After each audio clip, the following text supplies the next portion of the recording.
هم د چپل بوټ تولید لرو او بل د دې لوښو دې تولید یو کارخانه دی د همت افغان په نوم ده او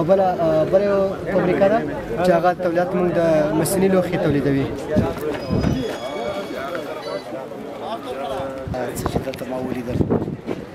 دا ښکاره کوي چې خوست دې ته آماده دی چې د افغانستان په اقتصاد کې ډېر مثبت او فعال نقش ولوبوي. نو اوس د خدای توفیق راکړي چې وکړای شو چې د دې صنعتکارانو دپاره هغه لازمه انرژي او تجهیزات برابر کړو. اکثره تولیدات یې هغه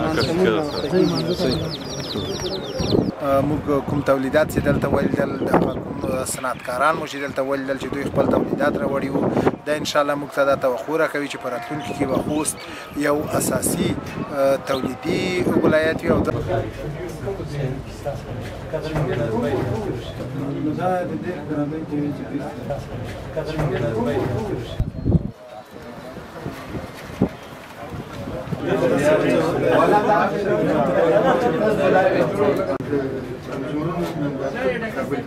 That you make my